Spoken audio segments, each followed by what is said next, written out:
Volkswagen, Mercedes, Ford, General Motors. Do you fear these kind of companies which are more traditional, perhaps with labor organizations? Look, bring it on. See if they can achieve 500 miles range. They're not even close yet.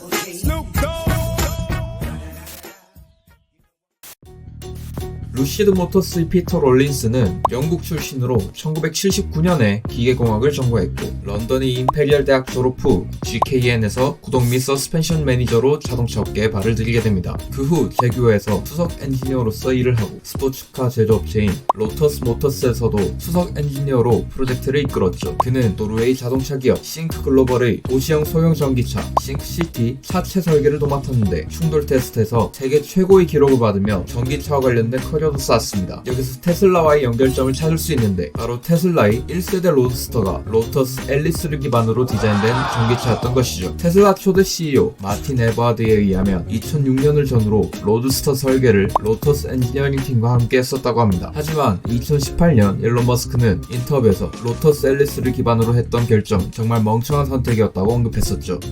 Used a highly modified Elise chassis. The body was all completely different.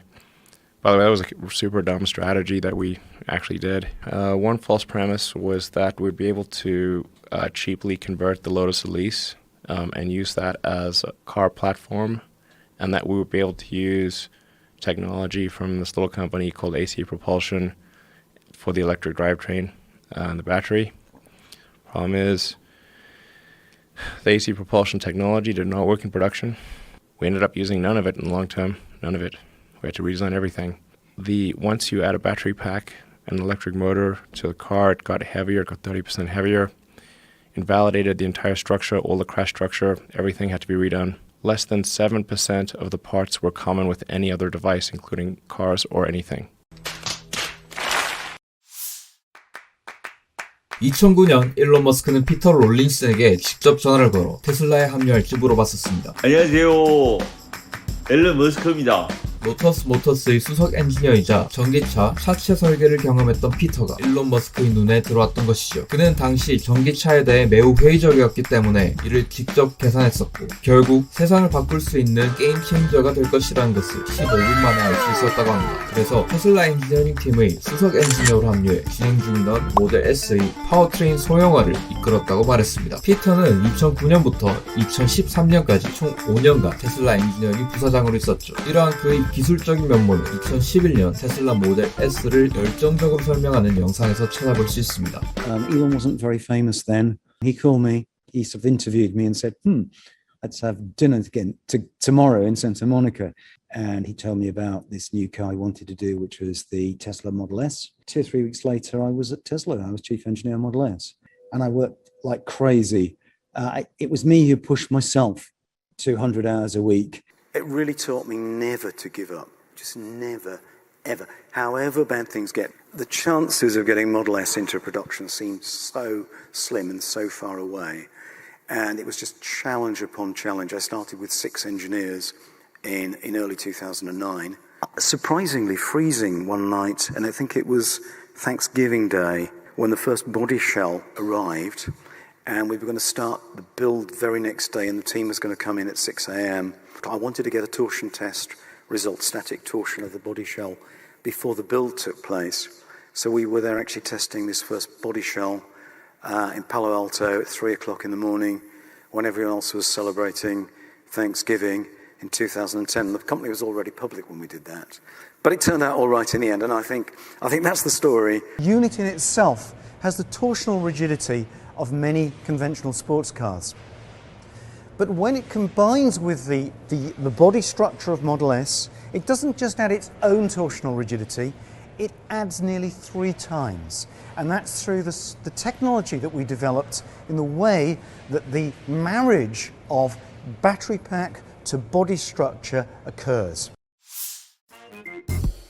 지난 루시드 이야기 영상에서 살펴봤듯 루시드의 전신인 아티바의 CEO 버나드체가 그를 최고 기술 경영자 CTO로 영입하려 하자 피터는 두 가지 조건을 내걸었죠. 첫 번째는 테슬라 모델 S를 뛰어넘을 수 있도록 피터가 디자인할 수 있는 모든 권한을 달라는 것이었죠. 두 번째는 촌스러운 아티바 이름을 벗어던진 루시드라는 밝고 신선한 사명을 원하는 것이었습니다. 이를 모두 수용하게 되고 루시드로 옮기게 되죠. 그리고 2016년 루시드 에어 프로토타입인 코스모스 프로젝트를 시작하게 됩니다. Joined a little company called Ativa, which was a battery tech company but had big ambitions to do an electric car. And I joined that company. We rebranded as Lucid. The issues of sort of reliability, distance. So you take those learnings and then you create this Lucid. So what am I seeing here? This is a beautiful car. Well, this is the next generation electric car. This is taking electrification to a whole new level and rewriting the rule book. 피터 롤린스는 2019년부터 CTO이자 CEO로서 루시드를 운영하기 시작합니다. 엔지니어 출신으로서 전기차를 어떻게 해야 최적화시킬 수 있는지 잘 알고 있는 그였기에 기술력을 바탕으로 압도적인 경쟁력을 보여줬죠. 다들 전기차를 내연기관 차량과 비교하기 바쁠 때 그는 킬로와트당 주행거리를 나타내는 전비의 중요성을 강조했었습니다. 결국 기술력을 통해 주행거리 전세계 1위를 달성할 수 있었고 남들과는 달리 루시드 에어를 럭셔리 레벨까지 올리는 디자인을 할 수 있었죠. 이런 근자감을 기반으로 인터뷰에서도 오히려 벤츠의 전기차 시장 진입을 안기는 모습을 보이기도 했습니다. Key message here is not all EVs are the same. There's this view that the world is binary, that gasoline cars are pollutants and EVs are well, they're zero emission. But the reality is that there's a world of difference. There's a spectrum of outcome from EV use. And so this is where efficiency is so critical.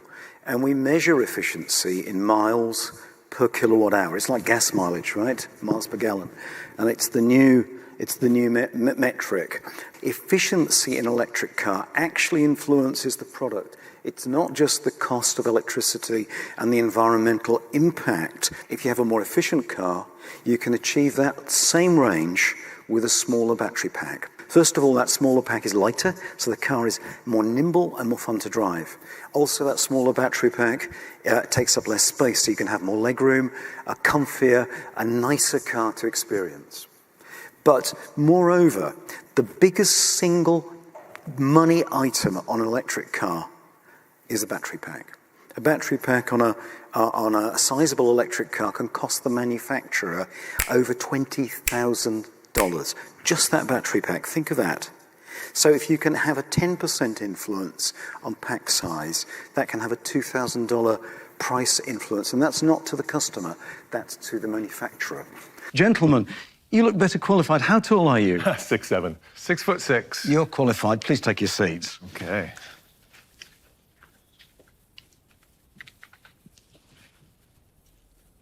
Do you find it satisfactory? It's wonderful. Yes. Please, thank you.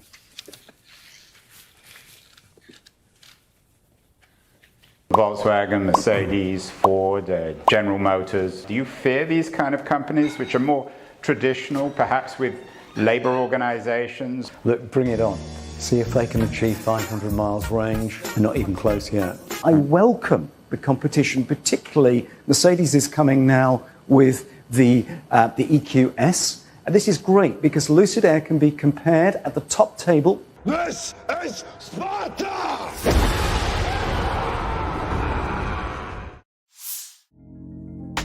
테슬라에 근무하면서 일론 머스크와 좋은 관계를 유지했다고 생각했던 피터는 2021년 묵직한 한 방을 얻어맞습니다. 바로 트위터에서 피터가 테슬라 모델 S 수석 디자이너가 아니었다 라고 말했기 때문이죠. CEO가 된 2019년도 아니고 한참 지나서야 비난했던 것에 대해 아직도 의문이긴 하지만 피터는 인터뷰에서 이에 대해 맞대응을 합니다. On Twitter, he even said you were not the chief engineer of Model S. What do you say to that? I wish I had that. Actually, upstairs, I've got some of my old business cards. It says chief engineer. I'll hand you the card. I think it's sort of it's historical revisionism, isn't it? 예전에 살펴봤던 포도와 같이 피터도 자율주행에 관해서는 매우 부정적인 입장을 보이고 있습니다. 자율주행이 기껏 해봐야 정해진 도로 조건의 상황에서만 가능한 4단계까지를 한계로 보고 있으며 무인 로봇 택시 시스템은 절대 실현 불가하다고 말하기도 했죠. I'm really bullish about electric cars. and I'm surprisingly bearish about autonomous. Autonomous cars are not going to happen anytime soon. It is a case of when it'll happen, not if. Surely they will happen, but we're not going to get robo-taxis in the millions anytime soon. The best estimates are to get to level 4 level of autonomy. It's about 10 years away and about $10 billion just for the software. 10 billion. 피터 롤린스는 항상 인터뷰마다 전기차에만 집중하고 있다고 말했지만 eVTOL 전기 수직 이착륙 항공기에 지대한 관심이 있음을 보였죠. 루시드가 나아가는 방향성과 매우 일치하는 분야라 말하기도 했습니다. What things come to mind beyond electric vehicles? Particular interest of mine is electric aircraft, eVTOL. Yeah. And that's where efficiency again is king, because it's the gravimetric energy density of battery packs, which is absolutely a dominating criterion for the viability and range of an electric aircraft. I believe that our systems are ideally suited for eVTOL aircraft. 자, 이렇게 루시드 모터스의 CEO이자 CTO 피터 롤린슨에 대해 알아보았습니다. 지난 시간에서도 일론 머스크가 루시드 모터스에 대해 비판하는 모습을 볼 수 있었는데요. 과연 일론 머스크는 피터 롤린슨의 기술력을 바탕으로 한 성장세를 두려워하는 것일까요? 왜 일론은 계속해서 루시드를 공개적으로 비판하는 것일까요? 댓글로 여러분의 의견을 적어주세요. 지금까지 미주연의 라이언이었습니다.